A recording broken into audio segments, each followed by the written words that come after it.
Let's see. Oh, tax cut. I like tax cuts. I looked it up. There was some kind of table online, so you know it was correct. It had to be, yeah, and it was on MSNBC, so it wasn't biased. CNN. Same thing. Okay. So it's fake news for sure. Yeah. And you put in your income and, all that stuff, and Okay. looks like I'm going to get about a 3% cut until 2027. That should work. And then it goes up. I'll be dead by then. Well, you probably won't see the 3% cut. No. Oh, that's what? Well, I'm just saying, you showed up at my house today, Brian, in a really pissy mood. I was. You brought down the mood of everyone. Yeah. It's always upbeat here. Yeah, it's always upbeat here. The dog's sad. Saw you come in. They actually Usually ran excited. away. Yeah, they can sense tell. it. They Yeah. can sense. Oh, well. You know why I was in a bad mood? It doesn't matter. I do know, but King Michael I of Romania died. well, are we done with the tax cut? That's We're all not I talking had. about it at all. Oh, you can talk about it all you want. I'm getting my 3%. Do I just want to talk about how annoyed I am at everybody that says we have to pay for the tax cuts. We're cutting taxes. How are we going to pay for it? I'm don't. buying a boat. You don't pay. That's what you're paying for with the tax cut. What I'm saying is you don't pay for tax cuts. You pay for spending. And so Right. you can cut taxes. You don't have anything to pay for. What we should do also is cut spending, though. Right. That just makes sense. But that's not going to happen. We're going to cut taxes, increase spending. That was Ridiculous. Ryan's solution to the Social Security crisis, and he said it was people. and he Is that says, Paul Ryan? I think it was Ryan. Okay. And he said, it's people. That's the solution. We got to have more people being born to get into the system to pay Social Security for the baby boomers. He's a moron. And he says, I did my part because he's got 3 kids. Yeah. Mm-hmm. So do I. So I did my part, I guess. But You did. Yeah. come on. That's what he said. I heard it. It wasn't a quote. I heard him actually say it. It wasn't a quote. I don't know what that I mean, means. it wasn't like someone wrote or read his quote. Yeah, I don't like him. I did for a while. I know you liked did. him. You loved I him. thought, well, no, I didn't You love him, loved but him. he seemed okay. Yeah. He's not okay. Okay. So this is sad. King Michael I of Romania died? And he's only 96, too. That's sad. it? Oh. He looked 55. He did. He looked good.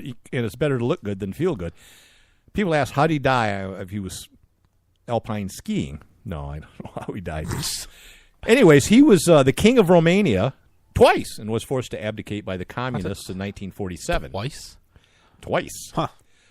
But anyways, he was an anti-Nazi, and he had to abdicate, I think probably during the Nazi thing, where he ordered the arrest of a pro-Nazi leader in 1944, which took Romania into the war on the side of the Allies. So Wow. Romania was an ally.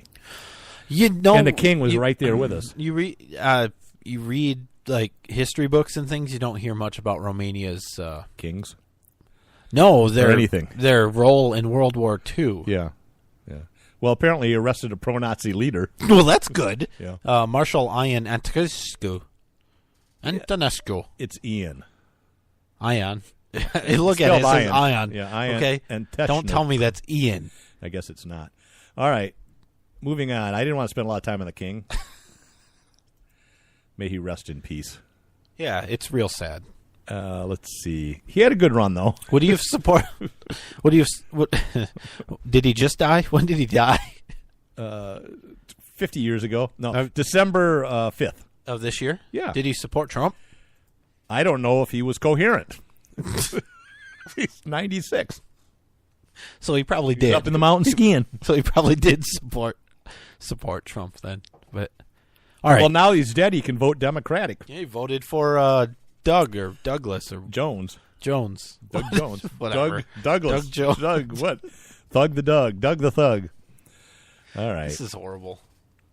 Do you want to do the engineering license, or do you want to go to the school district? Someone wants us to describe Bitcoin, but I don't know much about it. I don't either.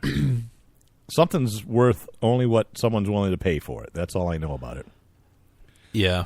It's fake money, just like U.S. money. like real money. It's there's the only thing backing it is that people are willing to take it for to exchange it I for said things. it's only worth what people are willing to pay for it. Yeah. And it went from like a fraction of a penny up to $18,000 per coin. Yep. And it doesn't exist. It's all online stuff. It's all online. Yeah. Can you it's cash digital, it out for completely cash? digital. If someone will give you cash for it. Yeah. I mean, yeah, you can buy it with cash. I know you can buy it with cash. So somebody's selling it. Yeah. You can't buy something that somebody isn't what selling. But let's say I have a bunch of them, and I have $100 million in Bitcoins, and I want to cash out. Yeah. Good luck. Good luck. You have to find somebody or a bunch of people, a company, a million or something people that will pay you for it. But essentially, it's U.S. dollar is a centralized bank, right? I mean, it's a centralized banking system. Bitcoin is distributed, so everybody that has Bitcoin is the bank, and each person keeps their own ledger that shows every person that has Bitcoin and how much Bitcoin they have.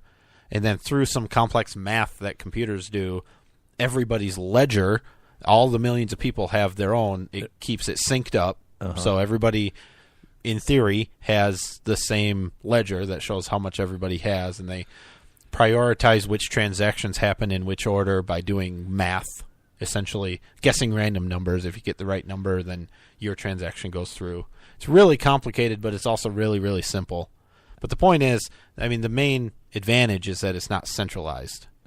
Right, and it's not as easily susceptible to inflation and to depressions and in theory, there's a limited supply. It's I think it was, the last I saw, was estimated that they would stop generating Bitcoins in 2027 or something like that, and then it would be done, and there's a fixed amount of Bitcoin. Right. That'll help stabilize the price. And there are businesses that are taking it. China's getting involved in this. I know there's some big businesses that are trading in it. So it's a kind of internet money that apparently has some value to it.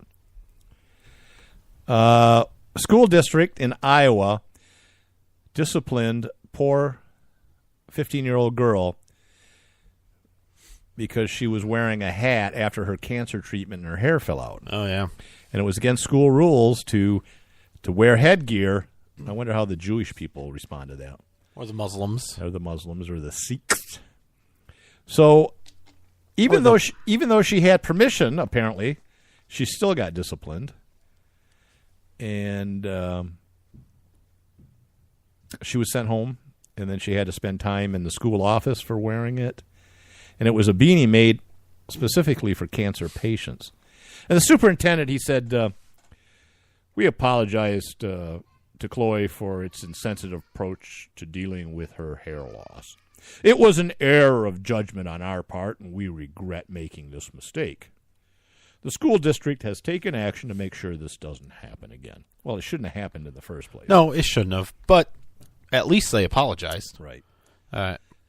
People make mistakes. There's not a lot of detail here. I imagine what happened is one person gave her permission, then it was a different person that disciplined her. Didn't know the situation. Yeah. It's ridiculous.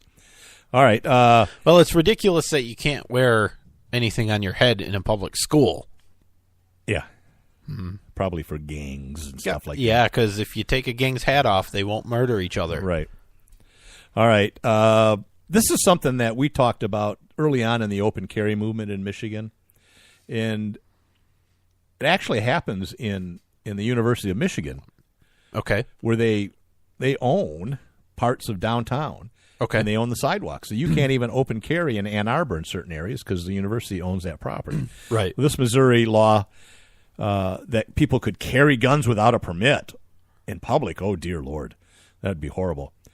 Well, some business owners wanted to privatize certain sidewalks in entertainment areas to keep people from carrying guns in the road. I'm all for it. Really? 100%. Yeah, really? What do you mean, really? I philosophically disagree with the idea of public sidewalks. I think all sidewalks should be private. Privately funded. If you need a sidewalk, pay for a sidewalk. Well, they certainly make you clean them off like it's They sure do, and most places make you pay for repairs, or at least a portion of the repairs if they need maintenance and those sorts of things. So they could walk in the street and get a ticket then if they want to carry their gun in downtown. Well, yeah, I suppose if it's private property, it's no different than walking across someone's front lawn, is it? Well, but you're not on a lawn; you're in a business area. Yeah, and so the sidewalks are publics to encourage commerce. Really? Yeah. Commerce? Sure. They just built a 10-foot wide path that doesn't go near any commerce. Well, I don't mean those. I mean the ones outside of businesses specifically. Well, I guess it's up to the business if they don't want me to go to there. If they don't want me there with my gun, why would I want to go there anyway? Let alone... I mean, but it's not. But the difference is, it's not just that business; it's all the businesses. And none of them want me. Well, you couldn't carry your gun because they'd all be privately owned. So, are you advocating for public sidewalks? I'm saying don't ban guns.